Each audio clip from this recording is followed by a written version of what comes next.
Okay, picture this. You have a former two-time unified heavyweight champion of the world, a legit killer, stepping into the ring with an internet prankster. It sounds like the plot of a bad sports movie, right? But nope, it actually happened. And this fight, it felt less like a sporting event and more like this huge cultural moment that made everybody ask the same question: what even is boxing anymore? And the stakes? Well, they were through the roof, at least for one side of the ring. I mean, those are the words of Anthony Joshua's own promoter, Eddie Hearn. That one sentence tells you everything you need to know about the pressure on the boxing world. If Joshua lost, it wasn't just an L on his record. It was a potential catastrophe for the entire sport's credibility. And just look at the mismatch on paper, it's almost comical. On one side, you have pure boxing royalty. Anthony Joshua, Olympic gold, two-time champ, with an insane 89% knockout rate against the best in the world. And on the other side, Jake Paul, a guy who got famous online, started boxing in 2018, and mostly fought guys who weren't even boxers. The gap in experience wasn't a gap, it was a canyon. So, with all that crazy buildup, what actually happened when the bell rang? Did the unthinkable happen, or did reality, come crashing back down to earth? The fight pretty much played out in 3 acts. First, there was the chase. Paul just ran and moved trying to survive, while Joshua stalked him. Then things got kinda ugly with the clinch. The fight got messy, Paul was holding on for dear life, anything to slow it down, and the crowd was not happy. But look, you can't run from a heavyweight forever, and that brought us to Act 3, the collapse. Joshua's power just became too much, and it was only a matter of time. And in the end, sanity was restored, a 6th-round knockout. And this wasn't just some technical thing. Jake Paul was actually sent to the hospital with a suspected broken jaw. It was a pretty brutal reminder that no matter how much of a show it is, this is still a very real, very dangerous sport. But if we stop there, we're missing the real story. Because this event was never just about what happened inside the ropes. It was about the business of getting your attention. So let's zoom out and talk about why this fight was such a media monster. First things first, let's follow the money. A reported $50 million, at a minimum, for each fighter. I mean, think about that. That's a career-high payday for a former world champion like AJ, and he got it for fighting an influencer. The financial scale here is just staggering. So how do you even make that kind of money?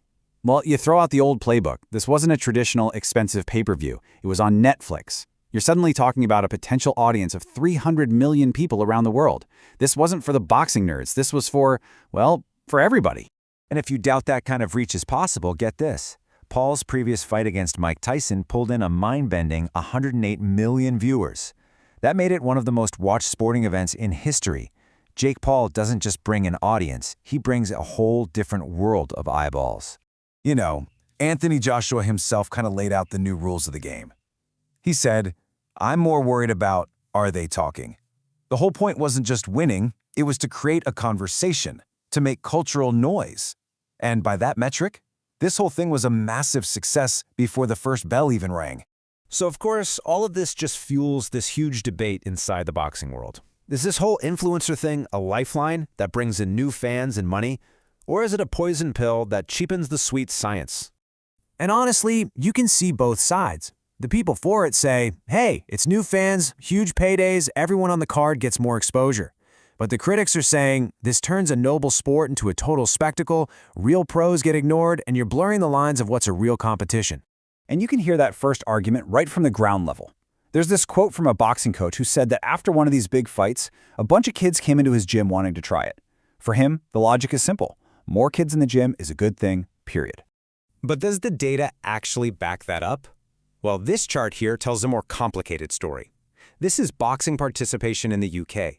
And even with all this crossover hype, the actual number of people doing the sport is still way down from where it was before 2021. So a lot of people are watching, sure, but it doesn't look like they're translating into new boxers. Now, while this all feels like a very 21st century thing, the truth is, boxing has always had a little bit of circus in it. The spectacle isn't new. It's just got a different ringmaster. I mean, just look back. In 1976, you had Muhammad Ali, the greatest, fighting a Japanese wrestler in this absolutely bizarre event. And you fast forward to 2018, and Jake Paul has his first fight against another YouTuber, and this whole new era kicks off. So seeing Joshua versus Paul on Netflix, it's not a break from history. It's really just the latest, biggest evolution of boxing's long love affair with spectacle.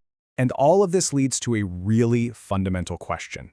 In our economy that runs on clicks and views and viral moments, what even is the difference between sport and entertainment anymore, and does it even matter? To really get our heads around this, we can actually borrow a word from pro wrestling, neo-kayfabe. It's not about one big lie like wrestling is real. It's this messy, slippery jumble of truths and half-truths and fictions where it becomes almost impossible, and maybe even pointless, to figure out what's real and what's just part of the show. So you ask questions like, was Joshua holding back to make it last longer, or was the whole thing scripted? But when you look at it through this lens of neo-kayfabe, you realize those questions kind of miss the point. The debate itself, the controversy, the story around the fight, that's the product. The actual result is just one chapter in the story. Which leaves us with this one last thought. As those lines between competition and content just keep dissolving, what do we, the audience, truly value? Is it the purity of the sport, or is it just a story that's good enough to make us stop scrolling and watch? The answer to that question is probably going to define the future of not just boxing, but all sports.